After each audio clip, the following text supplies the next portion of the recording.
সম্মানিত সুপ্রিয় দর্শক শ্রোতা দেশ ও প্রবাস থেকে যারা আমাদের সাথে সংযুক্ত আছেন, ভিডিও দেখতেছেন অথবা শুনতেছেন, সবাইকে জানাই আন্তরিক প্রীতি ও শুভেচ্ছা। বন্ধুরা, আমি কথা বলছিলাম সুইট একটি অপরূপা আপুর সাথে, প্রতিবেদন করবে অডিও কলে সংযুক্ত আমার সাথে কয়েকদিন আগে থেকেই যোগাযোগ ছিল। বাট উনি কেন আসলো প্রতিবেদনে, বিস্তারিত ভিডিও জুড়ে থাকছে, আপনারা অবশ্যই ভিডিওটা কন্টিনিউ করবেন। আসসালামু আলাইকুম। ওয়ালাইকুম আসসালাম। আপু ভালো আছেন? হ্যাঁ, আল্লাহ রাখছে কোনো মতে। ভালো আছেন, ভালো থাকবেন, ভালো থাকাই কামনা করছি। তবে শুনতে চাচ্ছিলাম আপনি প্রতিবেদনে কেন আসছেন বলেন। সুন্দর একটা মনের মানুষ পাওয়ার জন্য ছিলাম, যে পাশে থাকতে রাইট টাইম হিসেবে। সুন্দর একটা মনের মানুষ চাইতেছেন যে আপনার পাশে থাকবে সারা জীবনের জন্য। এমন একটা মনের মানুষ পেলে কি করবেন? তাকে বিয়ে করবেন নি? হ্যাঁ, বিয়ে শাদী করবো, সুখের সংসার করবো। আচ্ছা, আপনার কি মনের মানুষ নাই? যে না, মনের মানুষ থাকলে কি আর এই কাজ করতাম? হুম, মনের মানুষ পাইতে গেলে একটা বয়স লাগে। সেই বয়সটা হইছে না আপনার? বয়স কত? 18। পরিবারে আছে কে কে আপনার? বাবা আছে, ছোট একটা ভাই আছে। মা নাই? জি না, মা নাই, মার এক জায়গায় গ্যাস হয়ে গেছে। আপনার বাবা কি করে? কাজ করে দিন মজুরি। আপনি কি করেন?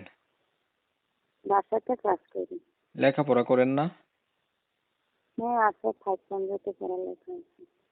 আচ্ছা, কোরআন শরীফ পড়তে পারেন ভাই? হ্যাঁ, পারি। নামাজ পড়া হয়নি? হ্যাঁ, হইব না কিছু হইব না, আল্লাহর রকম ঠিক 5 ওয়াক্ত নামাজ পড়ি। ধন্যবাদ। আগে আর কখনো প্রতিবেদন করছিলেন? যে না, আমার জীবনও লাগবে না ওই কোনো প্রতিবেদন। আচ্ছা, ধরেন একটা মনের মতো মানুষ পাইলেন, আপনার তো বিয়ে হয় নাই, এখন যদি কোনো বিবাহিত মানুষ আপনাকে বিয়ে করতেছে, আপনি রাজি আছেন? হ্যাঁ, রাজি থাকবো না কেন? সে যদি পালতে পারে, রাখতে পারে, আমি রাজি আছি এই বিষয়ে।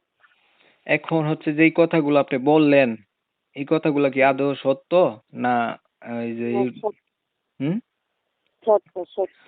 বিষয় হচ্ছে কি বোন, আমি আপনাকে দেখি নাই ফোনে ইন্টারভিউ, আপনি যেই কথা বলবেন সেটাই আমি তুলে ধরবো।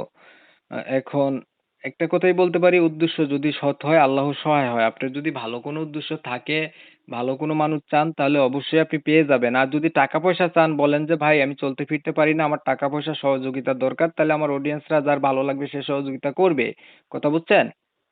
না না, আমি টাকা পয়সা চাই না, আমি মনের মতন একটা মানুষ চাই। আপনি হচ্ছে টাকা পয়সা চান না, মনের মতো একটা মানুষ চান, এই তো? হুম। জি, আর কিছু বলবেন আপু? জি না, আর কিছু বলবো না। ধন্যবাদ আপনাকে। আপনার বিষয়টা আমি ক্লিয়ার করে দেই। প্রিয় দর্শক শ্রোতা, শুনছিলেন আমি কথা বলছিলাম, এই সুইট আপুটা হচ্ছে একটা মনের মানুষ চায়। আমি হচ্ছে কমিউনিটি গাইডলাইনের কারণে আপুটির নাম ঠিকানা আপনাদের ভিতরে তুলে ধরতে পারিনি, এর জন্য দুঃখ প্রকাশ করছি। 2-4 মিনিটের ভিডিওতে এর চেয়ে ভালো কোনো তথ্য নেওয়া যায় না। তারপরও পরিবার সম্পর্কে জানতে গিয়ে জানলাম উনার হচ্ছে বাবা আছে, মা নাই। বাবা হচ্ছে দিনমজুরের কাম করে। উনার বয়স 18 বছর, ছোট একটা ভাই আছে। সেলাই মেশিনের কাজ জানে। আ সেলাই মেশিনের কাজ না, মানুষের বাসায় কাজ করেন ভাই? মানুষের বাসায় তো কাজ মানুষের করি, বাসায় উনি কাজ করছে, টেলিভিশনেরও কাজ প্রাইমারি করি। পর্যন্ত লেখাপড়া আছে, নামাজ-টামাজ পড়ে আরকি।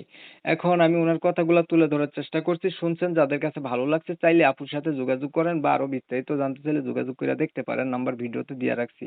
অনেক সময় নিয়ে ভিডিও দেখছেন, ধন্যবাদ সবাইকে। সবাই ভালো থাকবেন, সুস্থ থাকবেন। আল্লাহ হাফেজ। হ্যাঁ, হইব না কিছু হইব না, আল্লাহর রকম ঠিক 5 ওয়াক্ত নামাজ পড়ি। ধন্যবাদ। আগে আর কখনো প্রতিবেদন করছিলেন? যে না, আমার জীবনও লাগবে না ওই কোনো প্রতিবেদন।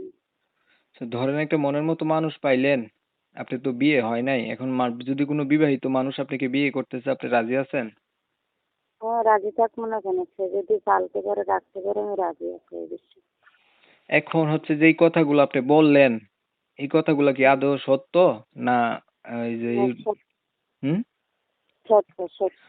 বিষয় হচ্ছে কি বোন, আমি আপনাকে দেখি নাই ফোনে ইন্টারভিউ, আপনি যেই কথা বলবেন সেটাই আমি তুলে ধরবো। এখন একটা কথাই বলতে পারি, উদ্দেশ্য যদি সৎ হয় আল্লাহ সহায় হয়। আপনার যদি ভালো কোনো উদ্দেশ্য থাকে, ভালো কোনো মানুষ চান, তাহলে অবশ্যই আপনি পেয়ে যাবেন। আর যদি টাকা পয়সা চান, বলেন যে ভাই আমি চলতে ফিরতে পারি না, আমার টাকা পয়সা সহযোগিতার দরকার, তাহলে আমার অডিয়েন্সরা যার ভালো লাগবে সে সহযোগিতা করবে। কথা বুঝছেন? না না, আমি টাকা পয়সা চাই না, আমি মনের মতন একটা মানুষ।